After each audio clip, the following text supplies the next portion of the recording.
کاگە حسەن لە شوێنێک دەڵێ لە کتێبی نامەکان کە هەر باسی ئەو مزگەفتە دەکەی دەڵێ وەکو زانکۆی ئەزهەڕی قاهیرە لەو سەردەمەدا ڕۆڵی بینیوە دەبێت تۆزێک باسی مەسەلەن پرۆگرامی ئەو مزگەفتە چۆن بکە بەو شێوەیە بەڕێستان وەسفی بکەن. هەر وەکو باسم کرد پێشتریش مزگەفت لە پاڵ مزگەفت مەدرسە بوو، یعنی قوتابخانە بووە. ئەو قوتابخانەیە دەبێت بگەڕێەوە سەر قۆناغەکانی خوێندنی مەلایەک، لۆ پێ دەڵێن 12 علم.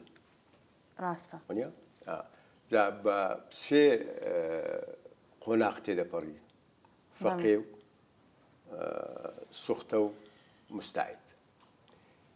کە بەو سێ قۆناغە تێپەڕی هەر قۆناغێک و بەرنامەی خوێندنی خۆی هەیە. جا زۆربەی مامۆستایەکان کە لە مزگەفتی قڕاتێک کۆ دەبوونەوە مرکزێکی زانیاری بوو، مامۆستایەکان بەهرەیان هەبوو. بێجگە لەویش ئەو قوتابخانەیە ناحەیەی دارایی یارمەتیدانی خوێندکارانیان دەکرد بە ناخواردن بە جلوبەرگ. بێجگە لەویش کە لەوێت خوێندنیان تەواو دەکرد، ساڵێ 3 جار 4 جار یان 5 جار، نازانم ژمارەکە لەو حدودەیە، مامۆستایە کە ئیجازەی وەردەگرت. ئیتر ئەو ئیجازەیە کە مەراسیمێکی خۆی هەبوو، مەلایەکان و جوهایی هەولێری هەموو کۆ دەبنەوە لە مزگەفتی، ئاهەنگیان دەجێڕا. لە پاش ئاهەنگەکە مامۆستای ئەو کاتی مەلافەندی بووە یان باپیرم بووە، بەو مهمەیە هەڵدەستان ئەو جلکەی کە لەبەری دەکەن، زلکی مەلایەتی بۆیان دروست دەکرد. ئەو جلکیان لەبەر دەکرد و ئامامەکەشیان لەسەر دادنا. ئەوە ڕەمزی ینی دەرچوونیان بوو. بگەڕێەوە سەر تاریخەکەی، فەرمانەکانی دەوڵەتی عوسمانی دەربینی، بیخینەوە. ئێستا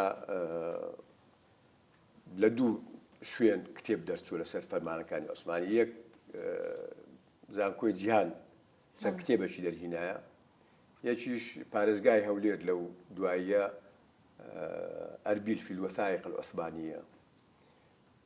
لێی بکۆڵیەوە دەبینی هەموو قوتابخانەیەک لە کوردستان، هەموو تەچیەک، هەموو خانەقایەک دەوڵەتی عوسمانی کۆمەکی کردینە. چکۆ ناتوانیت تۆ کە ببیتە مامۆستا و ئاینی ئیسلامیش بڵاو کاتەوە، خوێندن و فێرکردنیش بڵاو کاتەوە بێبێ دارایی.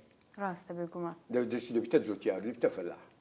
جا لەوەی کە بەردەوام بی، فەرمان هەیە لە بۆ کاک ئەحمەدی شێخ، فەرمان هەیە لە بۆ شێخەکانی تەوێڵە، فەرمان هەیە لە بۆ خانەقەکانی هەولێر، و هەوەها فەرمان هەیە، فەرمانی تایبەت هەیە لە بۆ مزگەفتی قەڵاتی. داهاتی دەوڵەتی عوسمانی لە زەوی و زار کە پێیان دەگوت میری دەیەکی وەردەگرت. ئیدی لە بۆ مەدرسەی قەڵات و ئەو زیانە وەقفی دەکرد. ئەو وەقفە دەماوە، ینی پێشی ئەرشیفی عوسمانی بگری 300-400 ساڵ وەقف کرایە لە بۆ بنەماڵەیمە، لە بۆ ئەوەی کە یارمەتیر بدرێن. پاشان جیل لە دوو جیل نەوەکان بە خۆیان بەهرە بووینە، بە خۆیان سەرمایەی خۆیان پیا کردە، تا گەیشتە و حەدەی پێویستیان بەو یارمەتیە نەبووە، فەقێیەکانیان بە خۆیان ڕایانگرتی.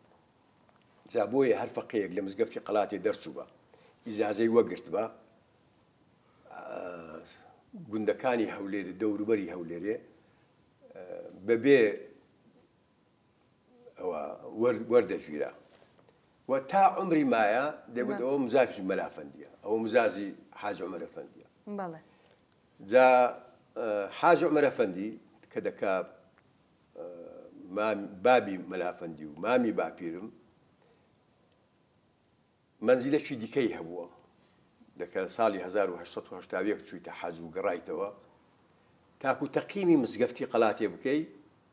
کاک ئەحمەدی شێخ لە 6 نامەکەی کە پاشان دۆزیمانەوە ساڵی 1984 بڵاوم کردەوە کاتی، لە یەک نامەکان دوو قوتابی کوردستانی ڕۆژهەڵات بەڵێ دەستنیشان دەکات دەڵێ ئەوە فلانە و فلانە ڕزا دەکەم لە قوتابخانەی مەدرسەی خۆتان لە خەڵات وەریگرن جا تەنها ئەو نامەیە نیشان دەدا مستەوای خوێندنی ئەو مەدرسەیە چۆن بووە بۆیە قوتابی هەبووە لە کوردستانی باکوور قوتابی هەبووە لە کوردستانی ڕۆژهەڵات زۆربەی قوتابیانی ڕۆژهەڵات لە مزگەفتی قەڵات خێنیتیان بێزگە لە ناوچەی کوردستانی باشوور و ڕۆژ ئاواش هەر هەبووە ئەو کاتی هاتوچووی خەڵک بە ڤیزە و پاسپۆرت نەبووە